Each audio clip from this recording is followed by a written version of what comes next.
Peter. Happy World Fringe Hello. Day.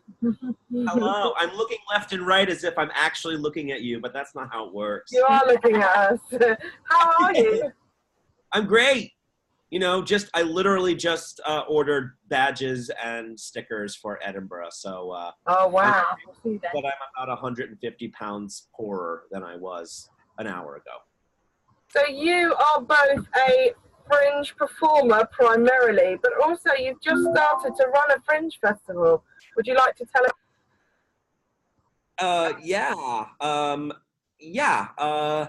Well, me and Walter Michael DeForest and Harmon Leon, who are all Ed Fringe vets, came back from Edinburgh last year, and we wanted to keep doing our shows, which is crazy.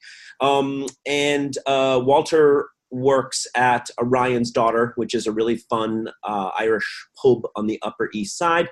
And we thought that's a perfect location for it because it's kind of got this international feel. So we created the unofficial Upper East Side Ed Fest, being very careful to not be like, you know, using any words like fringe or anything where we might get in trouble with maybe a local fringe festival that happens in New York every year.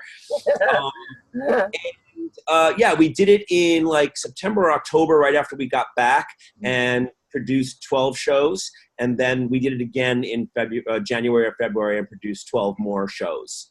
A combination. And actually the second time we did shows that were going to Edinburgh so they could kind of try them out a little bit in that kind of pub, casual people drinking and getting up in the middle of your show setting, just to get them ready for Edinburgh. Yes, that sounds great. And what a sensible thing to do. If you have actually kind of put your time and money into getting to Edinburgh, how sensible is it to carry that on, party train on, and create your own festival to continue using them? I think that's really smart. And also, you know, the shows evolve over the course of the month. So a lot of folks whose friends had seen their show before Edinburgh wanted to come back to see how they had changed in some way. Yeah. So yeah, it was a really, really fun festival, and we hope to do it again. We already have international people asking us for spots, and you know, we're being all fancy. Well, we curate during the festival because we really don't know. It's just, you know, we don't know. Very fringy. So in fact, I don't think we've asked you to say your full name and exactly what you do. So why don't you introduce yourself to the viewers and say your name and what you do? Hello, viewers. My name is Peter Michael Marino, and I am a performer, producer, coach, teacher, director based in New York City. And this will be my 5th time going to the Edinburgh Fringe. I'm actually not producing anybody else's shows this year because I'm doing 2 shows of my own, which should be pretty exhausting. But last year I produced Jason Kravitz Off the Top, and 2 years before that I produced Gary Busey's one-man Hamlet at Underbelly. And then I also pick up shows there and bring them back to New York as well. I've done that with David Mills and Moby Alpha and a couple of others that are completely escaping me. And how did it differ for you being on one side as a performer to being on the other side as a Fringe producer? It's completely impossible. It's nerve-wracking. It's exhausting. Yeah, I mean, I kind of feel like my shows kind of help me afford to be there. Because I do the free festival, so there's something very special about getting a bucket full of coins and bills every day that kind of helps sustain you throughout. So that I can be there to seek other shows and produce other people's shows as well. That sounds great. And why do you think that Fringe festivals, because you always perform at Fringe festivals, you don't just do Edinburgh and the Upper East Side, do you? You do other fringes as well? I do. I just got back from Cincy Fringe, which completely blew me away. It was so good and so fun. I guess you're talking to Chris Wesselman a little later today. Yeah. He's great. And this year I did Pittsburgh Fringe for the first time with our good friend Sheila, which was really fun also. He's on later.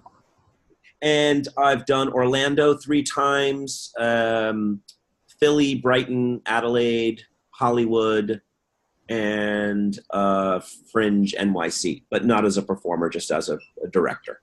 Amazing. So you've been to loads of different festivals and experienced many Fringes as a performer. What do you think the kind of special beauty is of Fringe, and why do you keep doing the Fringe circuit? Oh, that's a great question. I mean, I keep going because I feel like it this sounds so corny, but I feel like it kind of nourishes my creative soul. I really don't think that my current Show Up, would exist had I not been exposed to so many outside the box, outrageous concepts at all the Fringe festivals I've been to. There's also just like, look, if you're in show business, you're just sort of a weirdo nerd, right? And I'm looking right at you. Wearing your costume. But, it's nice to kind of be part of a family, really, that are, equally as nerdy / needy / insecure. I'm up there. We're up there with the biggest Fringe nerds ever. We love it. Just look at what you're wearing. Look at your decorations. It's so nerdy. What are you on about? What do you mean? These are my Brighton Fringe glasses. I don't know if you can see, but they say Brighton Fringe on them. So yeah, of course they do. Fringe nerd here, right here.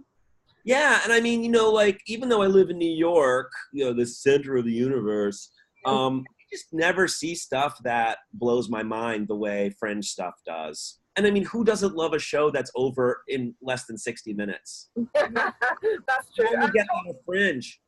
Talking of shows, you're doing a kids show now, which is a new thing for you, isn't it? Yes. Oh my God. Wow. The kids show is like completely blowing my mind. Done like 6 performances in New York. I'm actually doing it up in the mountains next week for like an audience of people I have no idea who they are. Yeah, it's been really fun. Last year I do the free Fringe every year, free festival every year with Laughing Horse, and there were so many kids shows, and I was always kind of backstage getting my stuff together and hearing the shows, and then seeing hundreds of kids leaving these shows and all of the prams outside, and I was like, that looks like there's an audience for this. This looks good. And someone had suggested to me that I go into the public schools in New York and teach kids how to write solo shows, which I think is just torture for them and me. But it did make me think, well, maybe I can adapt Show Up for kids as well. So I did. I mean, Show Up is really, an improvised show based on the crazy life experiences of the audience. But like when a kid is 6 years old, they don't have too many life experiences. So I just kind of like tapped into my own stuff and, what are you scared of? What do you want to be when you grow up? If you could have a superpower, what would it be? And the kids provide all that stuff. And then I just create a solo show based on that. Plus there's songs. Plus there's a missing performer, which is why I have to do the show, having literally no experience with kid shows. So in a weird way, the kids are like rooting for me to succeed, which is different from the adult show where they're just waiting for me to fail. Oh, no. Oh, it sounds amazing. And I'm looking forward to seeing you in Edinburgh this year, and hopefully this time they'll come and see it. Me too. Yes, we'll be seeing you at Fringe Central every other day, and yeah, you will. We'll have a hug. We will. Hey, you guys are doing such a great job with this. It's just a pleasure. I can't wait to like binge watch all of the different meetings and learn even more stuff. Yeah, it's all good. We've been having a great day. Yeah. It's been lovely to see you. And happy World Fringe Day to you. Yeah, that's great. We'll see you up in Scotland in a month. Ah! Love you. Bye.